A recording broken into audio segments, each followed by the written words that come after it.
19 जून दैनंदिन ज्ञानेश्वरी अध्याय 13 प्रकृती पुरुष विवेक योग.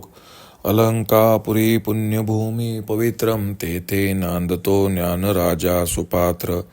तया आठविता महापुण्यराशी नमस्कार माझा श्री सद्गुरु ज्ञानेश्वरांशी. ओवी क्रमांक 961 पासून पुढे. प्रकृतीम पुरुषम चैव विद्यनादी उभावपि विकारांश गुणाश्चैव विद्धी प्रकृती संभवान. तरी पुरुष अनादी आती आणि त्याची लागुनी प्रकृती संसरिसी दिवोराती दैनी जैसी. का रूप नो हे वाया परी रूपा लागली छाया. निकनू वाडे धनंजया कनेसी कोंडा.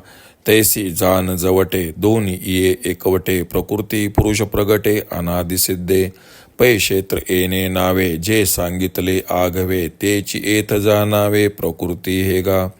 आणि क्षेत्रज्ञ ऐसे जया ते म्हणितले असे तो पुरुष हे अनारिसे न बोलो काही.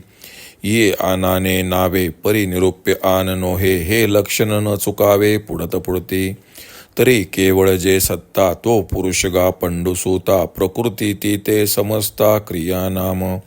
बुद्धी इंद्रिये अंतःकरण इत्यादी विकार भरण आणि ते तिन्ही गुण सत्वादिक.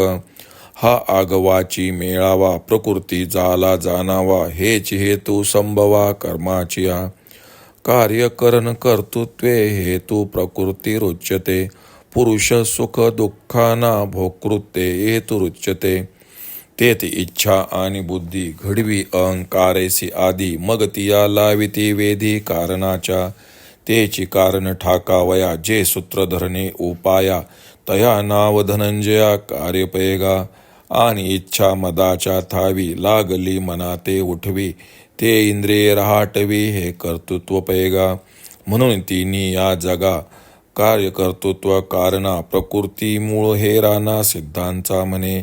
एवं तिही चेनी समवाये प्रकृती कर्मरूप होये. परिजया गुणा वाढे त्राये त्याची सारखी.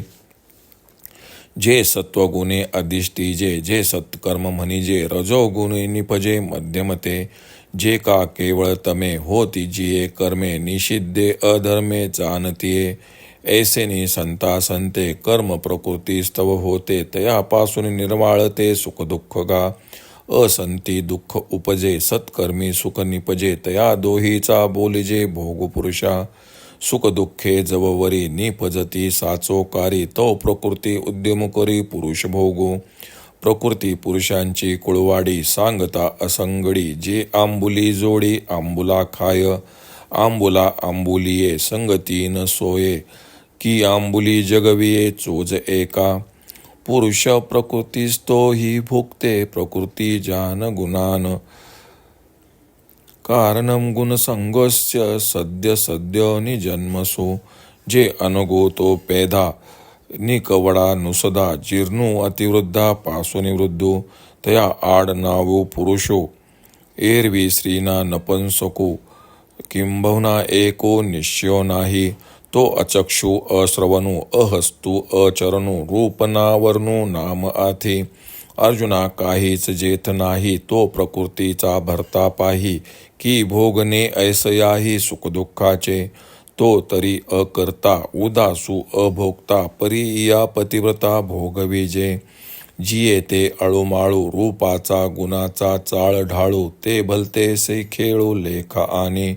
मा ये प्रकृती तव गुणमयी हे चिनाव. किंबहुना सावेव गुण तेची हे. हे प्रतिक्षणी नित्यनवी रूपा गुणाचीच आघवी. जडा तेही माजवी येचा माजू. नामी ये प्रसिद्धे स्नेहो इया स्निग्धे. इंद्रिये प्रवृद्धे ये चेने. काही मन हे नपुंसक की ते भोगवी तिन्ही लोक. ऐसे ऐसे अलौकिक करणे येचे. श्रीकृष्ण अर्जुनास पुढे सांगतात. पुरुष हा अनादी आहे. दिवस व रात्र ही जशी एकमेकांना अखंड जोडलेली आहेत त्याप्रमाणे अनादी पुरुषाला चिकटून व तेव्हापासूनच प्रकृती आहे म्हणून ती सुद्धा अनादी म्हणावी. छाया ही रूप नसल्यामुळे व्यर्थ आहे खरी पण ती रूपाला चिकटलेली आहे. किंवा अर्जुना धान्यकणाबरोबर त्याला चिकटून आलेला कोंडा जसा वाढतो त्याप्रमाणे या प्रकृती पुरुषाचे एकवटलेले असे अनादि सिद्ध जोडपे आहे.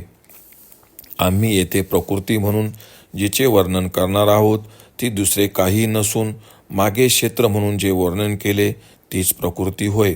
इतके सांगितले की मागे क्षेत्रज्ञ म्हणून जो सांगितला तोच पुरुष होय हे निराळे सांगण्याची गरज नाही. ही नावे जशी वेगवेगळी असली तरी त्याचे निरूप्य अगर लक्ष वेगळे नाही हे तू इतपर नीट समजून घे. तर अर्जुना, केवळ जी सत्ता अथवा अस्तित्व तो पुरुष होय व त्याच्या आधारावर होणाऱ्या त्या सगळ्या क्रिया ती प्रकृती आहे असे समज. बुद्धी, इंद्रिये, अंतःकरण इत्यादी विकारजात व सत्व रजतम हे तिन्ही गुण या सर्वांनी मिळून प्रकृती बनली आहे व सर्व कर्माधिकांच्या उत्पत्तीलाही तीच कारणीभूत होते.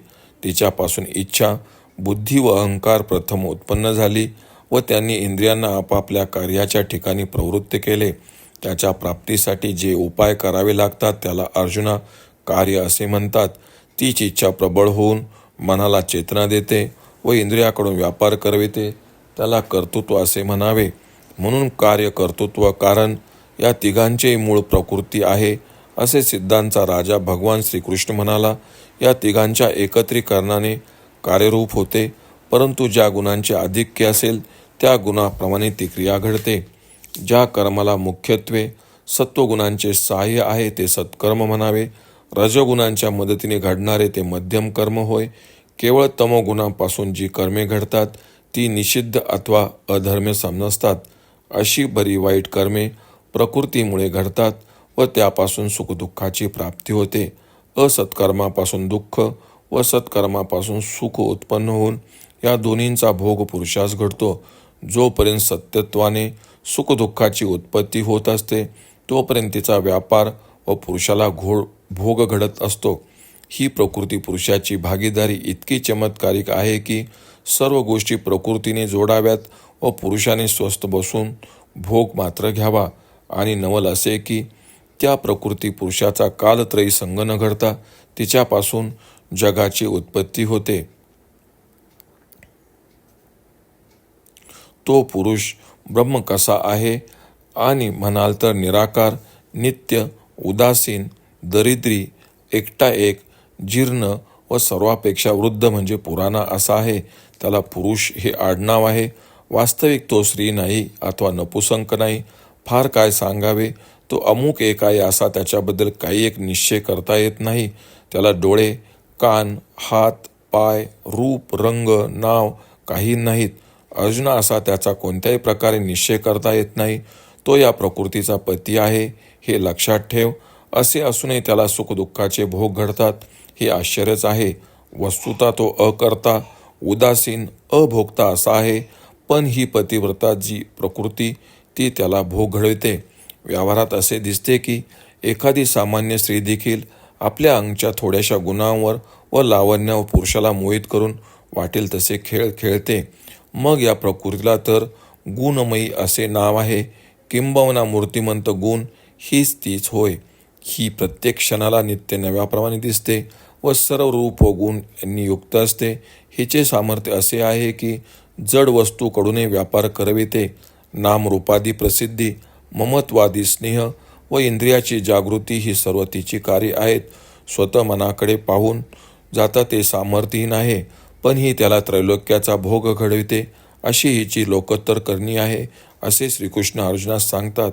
ओम श्री रुक्मिणी पांडुरंगाय नमः. ओम श्री ज्ञानराज माऊली नमः.